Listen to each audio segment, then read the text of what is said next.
It's time for the Your Personal Bank Show with Ferenc. In an era of chaos, confusion, and craziness, Ferenc is a voice for common sense. As a financial literacy educator, speaker, and entrepreneur, Ferenc cuts through the noise to help us understand how current events affect our money, economy, and our freedom. Now, here's Ferenc. Welcome to the Your Personal Bank Show. This is Ferenc. If you want to reach me, you can do so at yourpersonalbank.com or the Your Personal Bank app. Yes, you will reach me, yourpersonalbank.com. Today I'm going to do something a little different. My radio producers often remind me that I should talk about myself more, which is something I don't find overly naturally. I don't come by naturally, and that might seem like a shock. I tend to be kind of an introvert.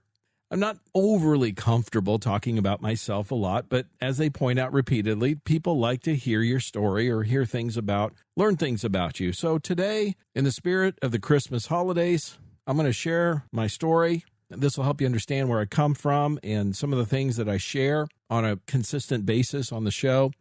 Plus, I've been blessed that we have a number of new stations. We've added like 9 stations, I think, just in this fall. My dad, as I've shared on the show a number of times, had escaped from the Soviets in the 1950s from Hungary. He was about 19 years old. He had wanted to go to college, but under Soviet system, you don't get to decide where you go or what you're going to do, and they forced him into the Hungarian army. It wasn't something that he wanted, but under communism, you don't have that choice, and that's why I find it ironic, these people that think communism is such a great thing. No, when the state controls everything, they also control what you do for what you can and cannot do for a living, for example. So in 1956, when the Hungarian uprising occurred, which, by the way, was the very first uprising behind the Iron Curtain. Many don't know the story, but it started with some student protests. And they were upset because the Soviets had essentially taken over the Hungarian parliament and the government. Hungary had gone through a really tough time during the Great Depression and then World War II. They initially got taken over by the Nazis and then later overrun by the Soviets. Uprisings occurred. First, it started as just some student protests, which was not unusual. They were, in essence, telling the Soviets and their puppets to get out. But for some reason or another, this one struck a chord with the Hungarian people, and it quickly expanded. Within 3 days, it's estimated, 250,000 people were protesting. Now, at that time, the Hungarian prime minister, who was a Soviet puppet, was panicking and reaching out to Moscow for help.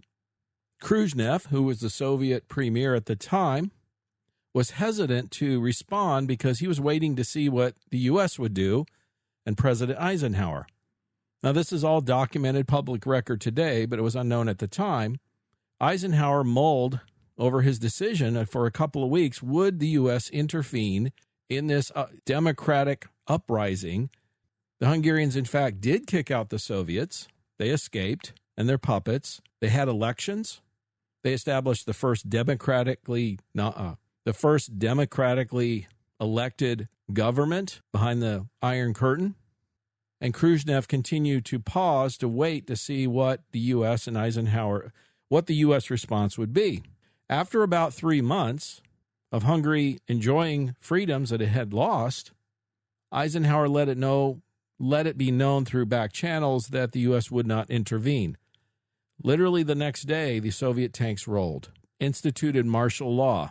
In Budapest, the capital, martial law was instituted brutally for well over 6 months. It might have even been a year.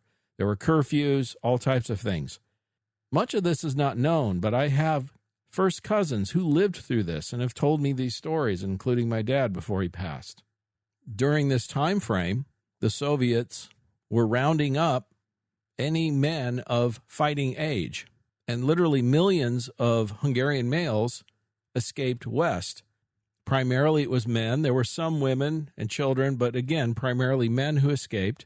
And they did so because they understood that if they got caught by the Soviets, there were really 2 options. You would either be shot, you would either be killed or sent to the gulag. That was pretty much the 2 options. As my cousin, who lived in the old country, as we put it, for 8 years after Soviet reoccupation occurred in the crackdown, She said there was no one in the country they ever saw during that period except for boys and old men and women, of course.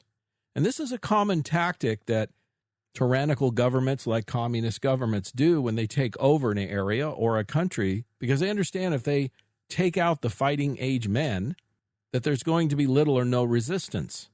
Well, my dad made his way across the country. He was actually stationed in eastern Hungary, near the Russian border in the Hungarian army. He went AWOL, which was illegal, according to the Soviets. He spent a number of days crossing fields, sleeping in barns, hiding out until he crossing the border, and ended up in a refugee camp in Austria, along with my uncle, his brother-in-law. Now, my dad was only about 19. My uncle was a little older, was married, had 3 children. That's my cousins. And it was 7 years before he was able to get them out. At the time, there was a number of refugee programs, and my dad and my uncle ended up in England. And by the way, these were true political refugees, not like the ones we see today. This is why part of the reason when you hear me discuss the frustration that myself, many first-generation and legal immigrants have who come here and do it the right way. I mean, if my dad was sent back, the gulag or death, that's a real political refugee. There were a number of refugee organizations. He learned perfect Queen's English. And then at the time, in the U.S. and Canada, you had the ability to sponsor people, young adults like my dad, giving them a place to live until they got on their feet. My dad went to college in Missouri, got an engineering degree, where he met my mom, who's your typical German-Irish. That side of my family's been here since about the 1840s. So I understand both sides of it because I have both sides of my family. One who have been here for literally since the early 1800s, Ellis Island, all that type of stuff. And the other side of the family with my dad, who came far more recently as a true political refugee. So I understand both sides of the coin. Of course, he did the process, became a citizen, did it the right way, was a very proud citizen, and was extremely thankful and grateful for the opportunity that this country gave him for a second chance at life. Those kind of people we don't mind having here. It's people that come here that don't want to assimilate, who hate our country oftentimes, who just want the freebies that we have to pay for. That just isn't right. They don't provide any benefit to our society or our country. Well, again, my dad became an acoustical engineer, became very good at his job, bought a new house. We lived on the lake. We were upper middle class. And then a great tragedy occurred in our family. My dad in Hungary had been a semi-professional soccer player and a college competition level swimmer. So he was in quite good shape. Even at age 35 at this time, he was a soccer referee. I had just turned 7 and was looking forward to joining my first soccer team with my dad as coach, when, as I stated, a great tragedy occurred that affected my life for several decades. And that was at a soccer party while everyone was having fun. I remember we were at the lake, big picnic, lots of people, lots of kids having a great fun, late summer. It was in August. I remember going to the bathrooms, coming back, hearing screaming, and then sirens. Now, as a 7-year-old, I had difficulty understanding what that all meant. But it didn't take long to figure out. When I got back to the group, everyone was shocked, horrified. It was a terrible scene. What happened was my dad, somebody kicked the soccer ball out into the water. They were playing a pickup game. My dad swam out to get the ball, got to the ball, was swimming back, and then went under. No one to this day understands how or why. The divers did find my dad about an hour or two later at the bottom of the lake, still holding the soccer ball. There were no undertows. Again, it was a lake. It wasn't the ocean. My dad was still breathing, shockingly, in the hospital, and actually died the next morning. But to this day, never were the doctors or the EMT or the divers able to explain why. The divers themselves even stated, with him holding the ball, that should have been enough flotation to keep him on the top. It made no sense. It was the senselessness of the tragedy that was probably the hardest to comprehend. I was close to my dad. I was the oldest son. I had his name. As my mom and others said, I was the joy of his life, and it affected me deeply. affected my mother deeply also.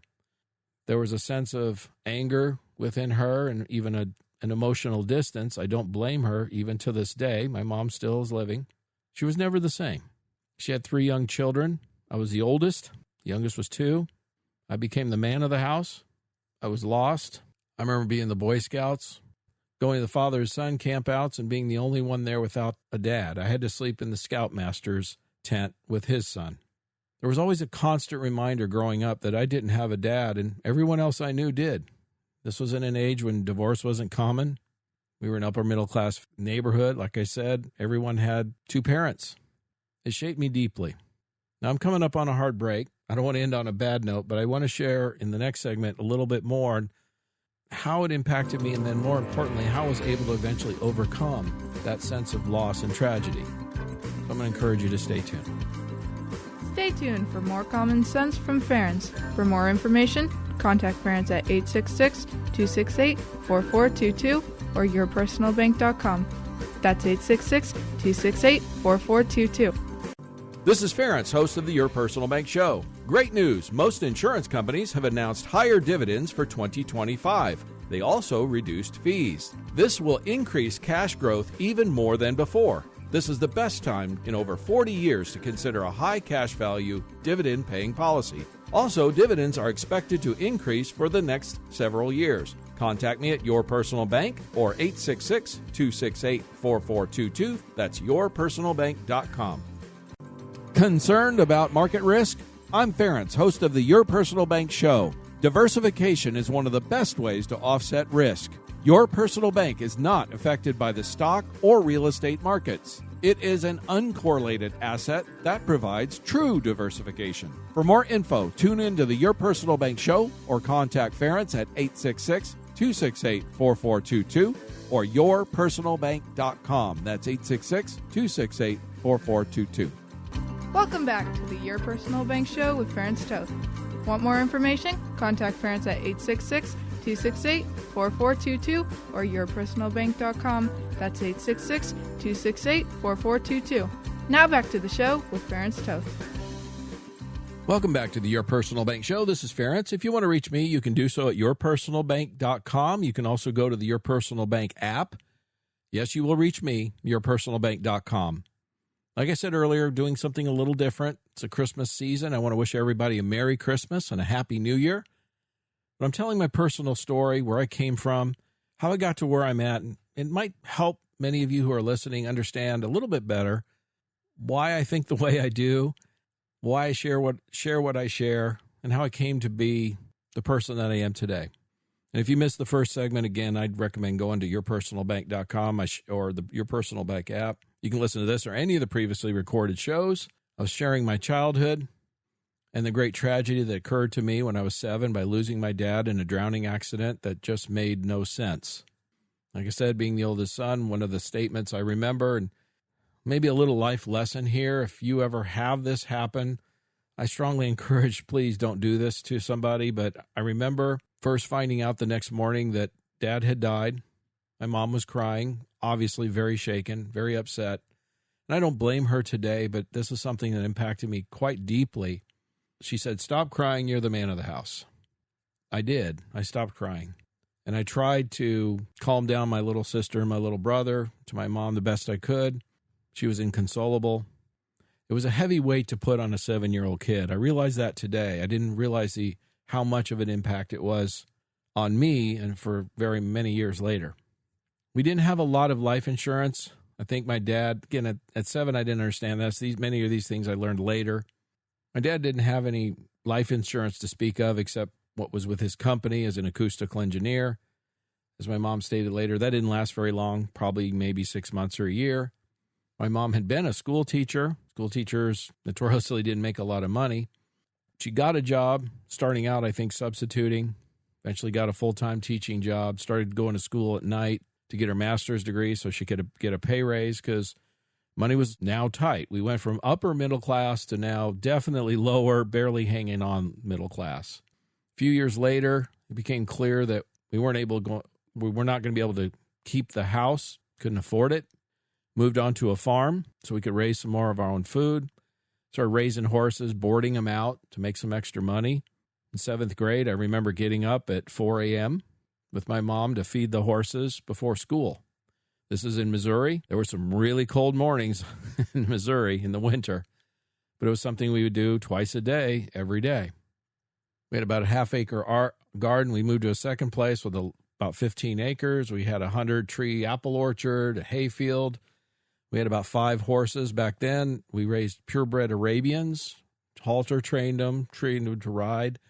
My mom had found a deal on a horse that had been a double grand champion show horse, and so her foals were quite valuable. In fact, most years the foal would pay for the entire farm and all our food for the entire year. Plus, we raised most of our food. We would go to the store about once a month to buy things like sugar and flour, but everything else came from our own garden or traded with neighbors. We'd raise 3 hogs every year and trade them for a side. We keep 1.5 and trade it for a side of beef, had a big freezer, and, get all the packages from the butcher shop. Some of you may understand that. Now, looking back on that, it was a tough life, but, man, we ate well. We were eating organic before that was even a thing. I remember the steaks, 2-inch steaks, cutting them with a fork, literally. You didn't need a knife. I didn't understand why, later on, after I left home, have a steak, and it was like, this is horrible. You had to have a knife to cut a steak. I didn't understand that. Bacon, thick-cut bacon, that was incredible, like nothing you've ever hardly experienced, unless you grew up on a farm. It was a challenging life. It was a hard life. Worked a lot, went to school. One of the things, though, was a highlight through there, and this is one of the reasons I enjoy the Christmas and the holidays so much, is because of that family tragedy, again, of losing my dad at 7, and my youngest brother was only 2. Sadly, he doesn't remember my dad at all, has no memories. But the rest of the family, my mom's side, my dad had escaped from Hungary, so there really wasn't any family really to that side of the connection with that side of the family anymore because we didn't speak Hungarian. But my mom's side really pulled together, my grandparents, my aunts, uncles, cousins, and they would make a big deal of Christmas. My mom being a school teacher, we always had 2 weeks off. Most of my family lived in St. Louis, so we would usually go over there for all the big holidays, Thanksgiving, particularly Christmas. We'd go for a while in the summer. But Christmas was always a highlight because the family, knowing what had happened, obviously, really put out some real effort to make our Christmas enjoyable. And it wasn't just one day. It was really like a 2-week festivities, 2 weeks of festivities for us kids. There was the trees and decorating the tree, and we always had the trains under the tree, and the lights and the luminaries and the music and the cookies and just baking and playing card games until late in the night with the different family members. My mom and my aunt were incredible double solitaire players. I have a tremendous amount of fond memories growing up, and most of them actually revolve around the holidays, Christmas. So that's why it bothered me so greatly when there was such an attack on Christmas, for example, over the last few years. It's become socially normal to say Merry Christmas recently. But I doggedly refused to let that go because it was such an important part of my life. And so many of my fond memories growing up were around Christmas, and that was just something I refused to give up on. So I think sometimes, politically speaking or whatever, we get into these things where people are making attacks and they don't really realize the impact it has on some people, like myself, where if you took away the Christmas memories, you took away probably 2/3 of my positive childhood memories growing up. That stuff's important. It's powerful. If something's important to you, you should stand up for it, and that's why I have and continue to do so. But as I got a little bit older, got into, say, junior high age, got involved into music, started playing trombone. I knew nothing about music, although I knew I loved it, especially from the Christmas holidays time. There was always music playing, I remember, and I love Christmas songs. And I quickly realized that the trombone is a really cool instrument for Christmas music. I love brass quartets and quintets in a big church or an echoing chamber. To me, it's one of my favorite things. I didn't play soccer for many years because I shared earlier, my dad was quite a good soccer player, was a soccer referee, and actually died and was drowned during a soccer party. So although that was something I was actually quite good at for a number of years, there was a stigma and a bad memory involved with that. And it took me a lot of years, but finally at about 13, 14, I started got involved with soccer finally through some friends. I remember my mom saying, well, you can play if you want. I'm not going to stop you, but I'll never see a game because it just brings back too many hurtful memories. And I understood why she felt that way, because I did too, to some degree. But it also hurt to know that your only parent never saw a game you ever played. And that's why when my girls growing up got involved in different activities, I made it a point to be there nearly every event, or if they had a play or whatever it was, I just made a point to be there. If it meant I had to fly back because I was traveling at the time, sometime through speaking engagements I was doing around the country, I would do everything in my power, and I hardly missed anything. In fact, my wife and I have gone back, and we can't think of any event of significance on either of my daughter's lives that I wasn't there to witness it, because to me that was important, because I was actually quite a good soccer player. I had some college scholarship offers, in fact, later. So I had some tremendous successes on the field, got quite a reputation I was a center fullback, got really good at defense. And when I have a great play or something, the parents would be there, or somebody would have a great play and they'd cheer and all that. And it was something that always kind of hurt and I missed, because if I had a great play or something, there was no parent there, no family there to cheer for me. The coaches were great, the other players, stuff like that, but there was still something missing. So if you're a parent and you're busy, I was running 2 businesses. I had 45 employees, folks. Well, I had 20 salespeople and 15 W-2 employees. At one point, we owned 32 real estate properties. So I was running 2 businesses simultaneously for a number of years. But I still, throughout all of that, made a point to be at the girls' events. Make it happen. It's worth it. Yeah, you might miss out on a deal or a case or a client. I'm sure I did. But those memories are priceless. So if you have kids, make it a priority. Take it for somebody who's been there, who's experienced both sides of it, both growing up without it and being there for his kids. I wouldn't trade it for the world. As I say, I got involved in music then, and it turned out actually, as good as I was at soccer, I was actually probably a little bit better at music with the trombone. Ended up in high school all-state. And my dilemma through high school was always, well, should I play soccer or perform in the band? I would be the one at rehearsal wearing my cleats because I just got off from practice, for example. Or in high school, I decided I wanted to become a veterinarian. I was growing up on a farm, raising animals. Like I said, we had horses primarily, but other animals. And I always thought that's what I wanted to do. I was taking all the science courses. I had the grades for it, accepted to pre-med. Actually, a veterinarian is more challenging than a doctor because you have to go through all the pre-med and med school just like a doctor does, except you have to study multiple species. It's actually tougher. I was about halfway through my senior year in high school. I had another significant incident that impacted me greatly. And this occurred with my grandfather. So we had some sheep, and there was a situation where we had to put a lamb down. And normally, I know this might sound cruel, but we would do it humanely so they wouldn't suffer. But my grandfather decided, he was a kind of a hard, tough guy. He was going to teach me a lesson, and he says, if you're going to be a veterinarian, you got to learn how to handle this. So he had me put this lamb down, and unbeknownst to me at the time, he gave me a dull knife to do it. It was a terrible, terrible experience. I walked away from that thinking, I can't do this. I don't want to do this. So here I am a few months away from graduating high school. I have everything lined up to go to pre-med. I don't want to do what I've thought I wanted to do for the last several years. So I was lost for a few months. And then something happened that changed the course of my life. I'm going to encourage you to stay tuned in the next segment. I'll tell you the next chapter of the story. I think you'll find it interesting. Stay tuned for more common sense from Ferenc. For more information, contact Ferenc at 866-268-4422 or yourpersonalbank.com. That's 866-268-4422. I'm Ferenc Toth, host of the Your Personal Bank Show.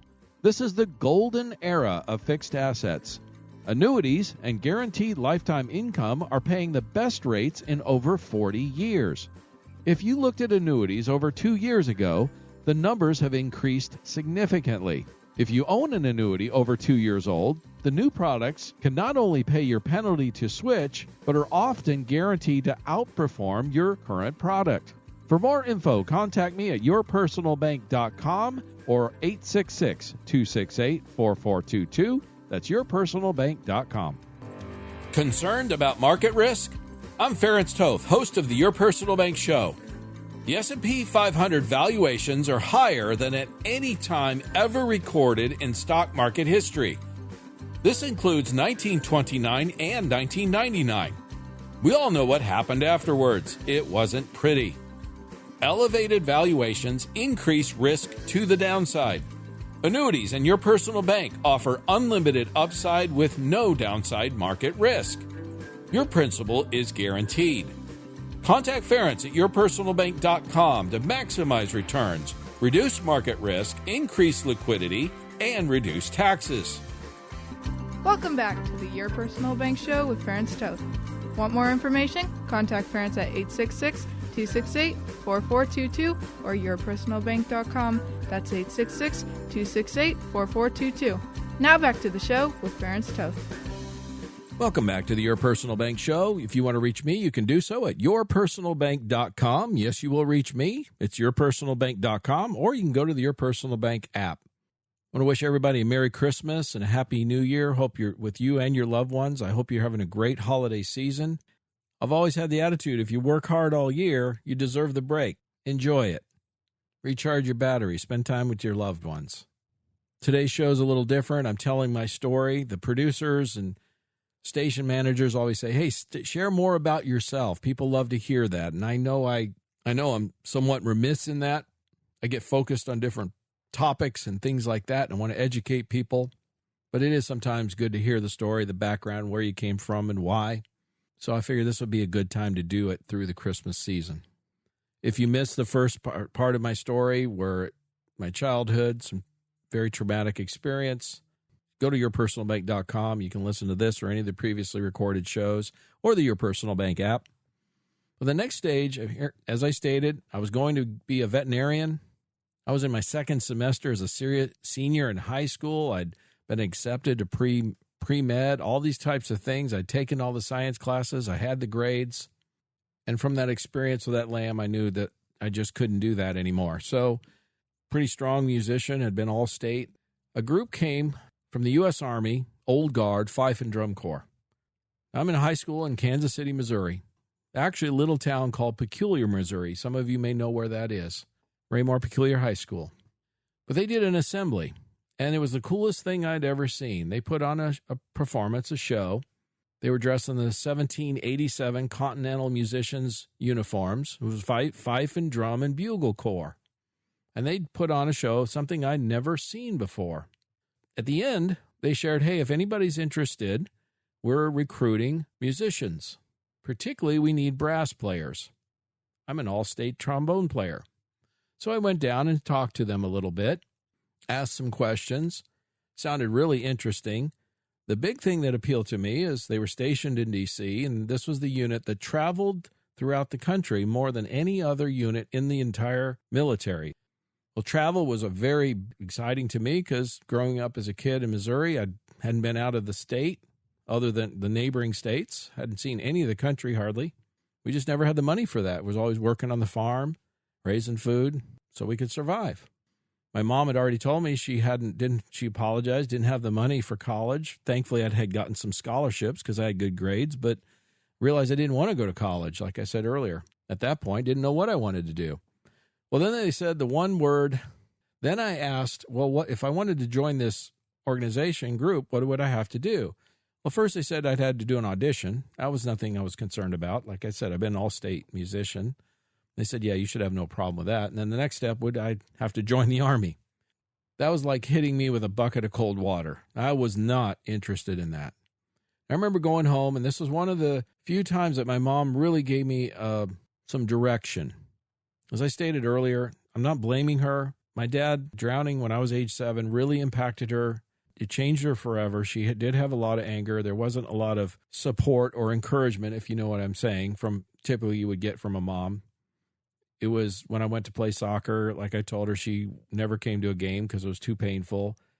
But I remember telling my mom about this Fife and Drum Corps because it really had made an impact on me. But to join this, I would have to join the Army. And I said, well, I'll think about it. They were going to be in town for a few more days. I had scheduled that Saturday an audition. And I remember that morning deciding I'm just not going to go. My mom came in again. This is the one time I can remember she really gave me a good encouragement. She asked, are you going to go to that audition? I said, no, I've decided not to go. She's like, why? I said, well, it's all the way downtown. I don't really have the money for the gas. It'd be like $20 in gas. She goes, here's the $20. I think you should go. I was like, yeah, I don't really want to join the Army. She said, I understand that, but you should at least go and talk to them, do the audition. And if you decide not to join, you don't have to do it, but at least you have the option. Well, that made sense.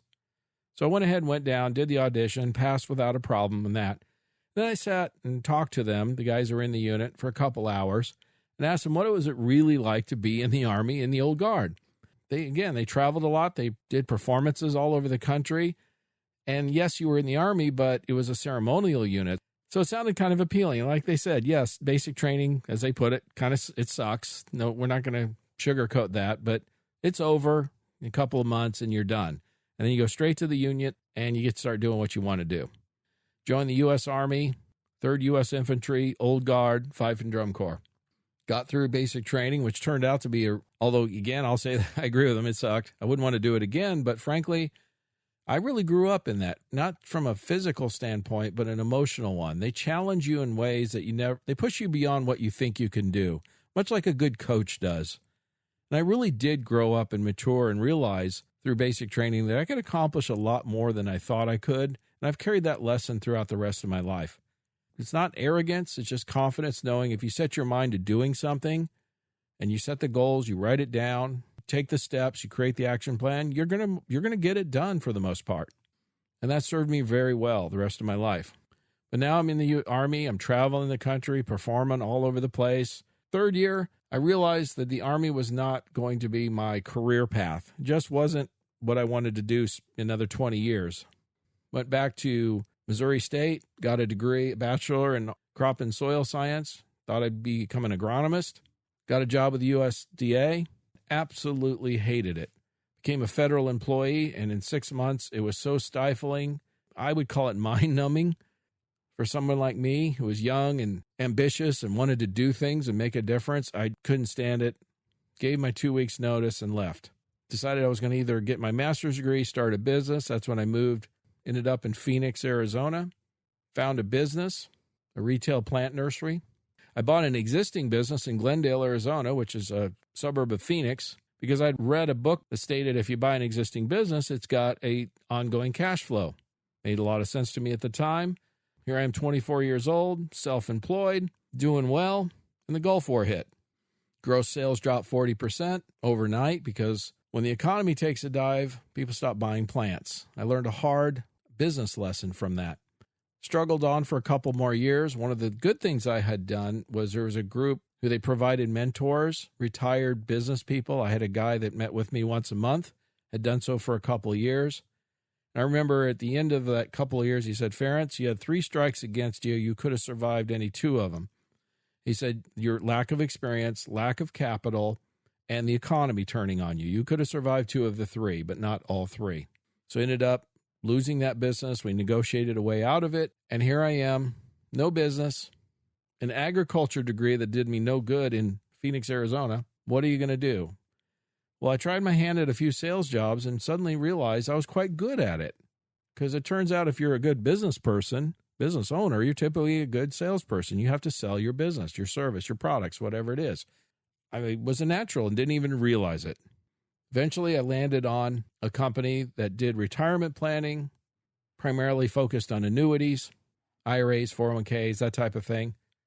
And because I was still in my late 20s at this point, I was young, didn't know any better, so I just listened and did what they told me to do. Within 6 months, I became the top salesperson in the company without even realizing it. And within a year and a half, I was a manager, teaching other people. And really, it was no secret. I had never gone through any sales training. I didn't know any of the sales techniques or the closing techniques or any of that. I remember even arguing with some of the trainers early on where they said, well, just tell people you don't make a commission on this sale. And I'm like, I'm not going to do that. That's lying. I mean, and it's misleading too, because of course I do. And I've always said, look, if you make a commission, there's nothing to be ashamed of.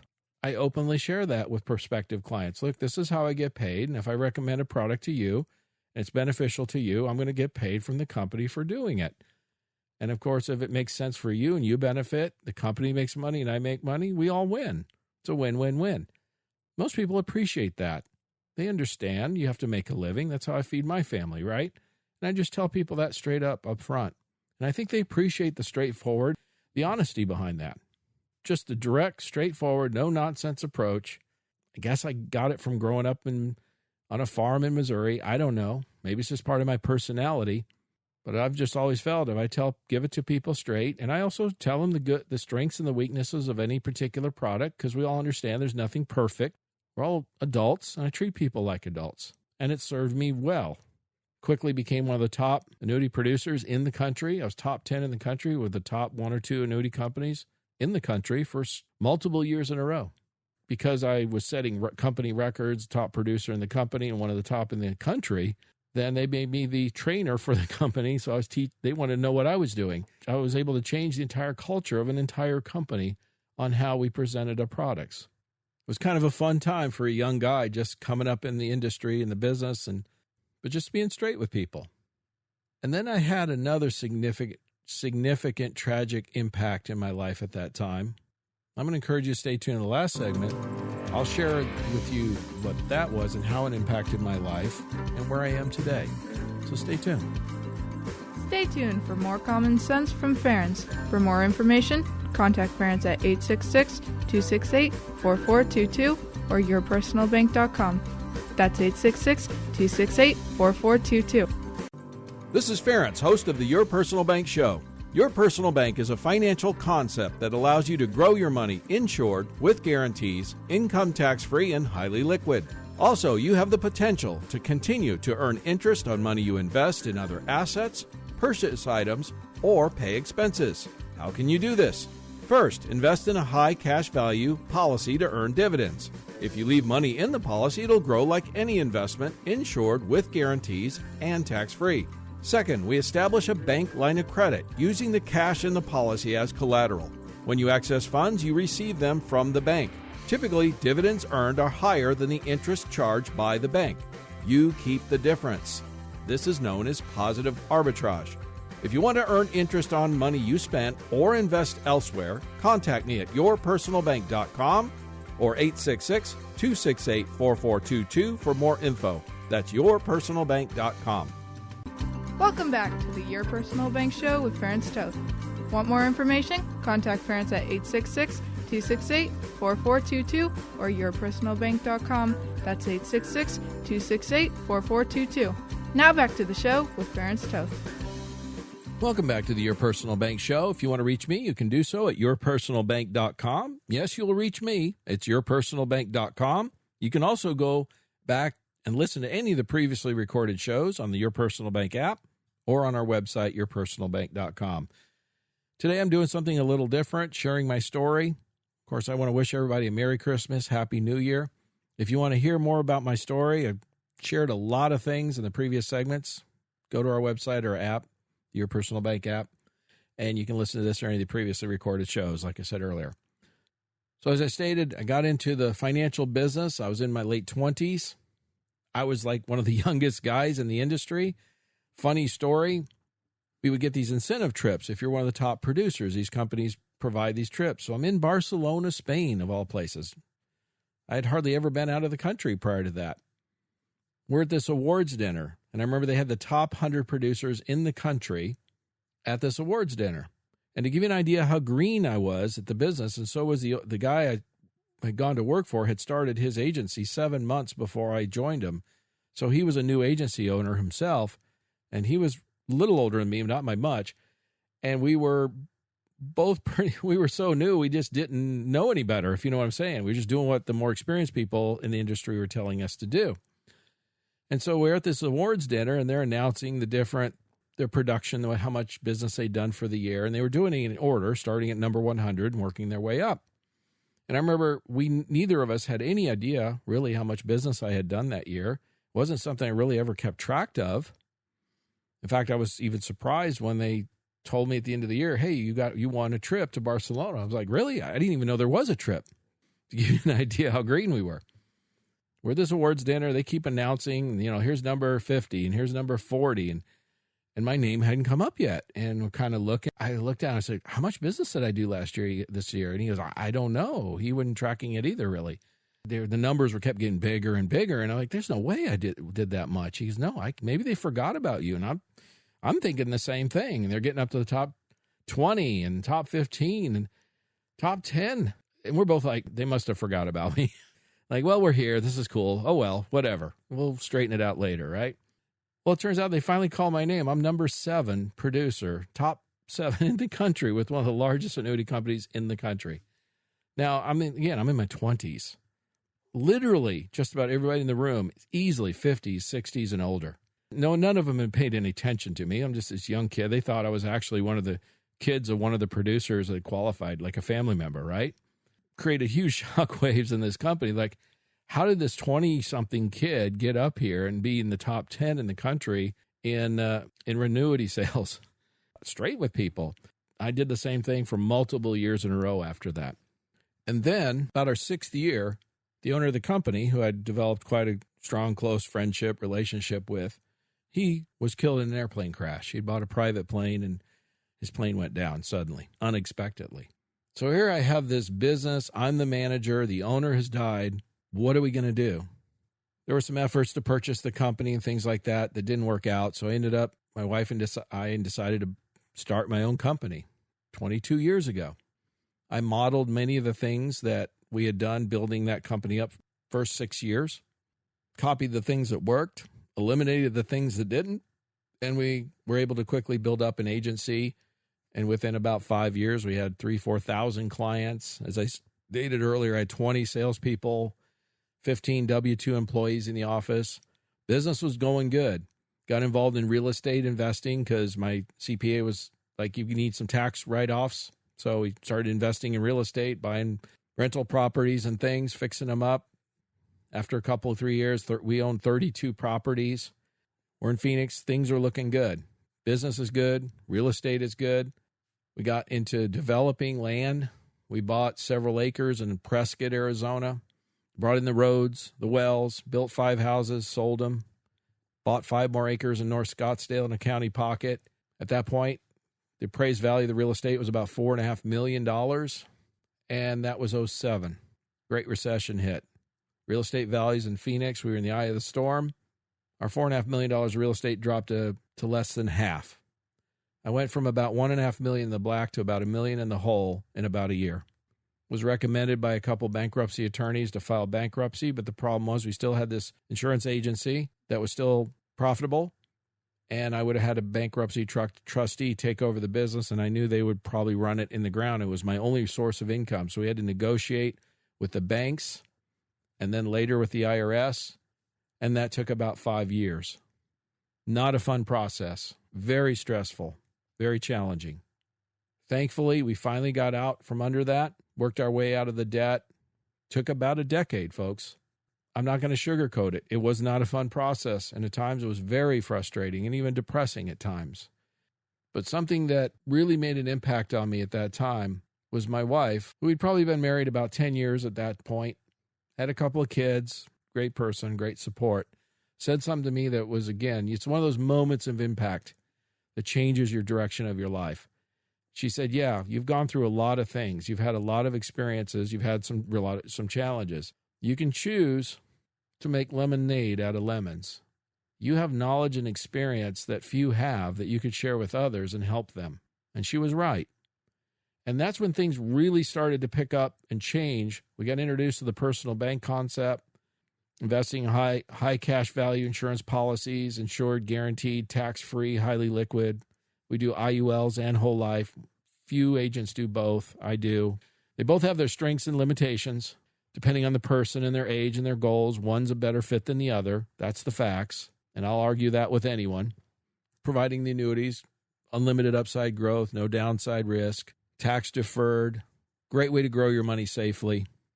And I've had folks who have averaged double-digit returns on their annuities for the past decade even.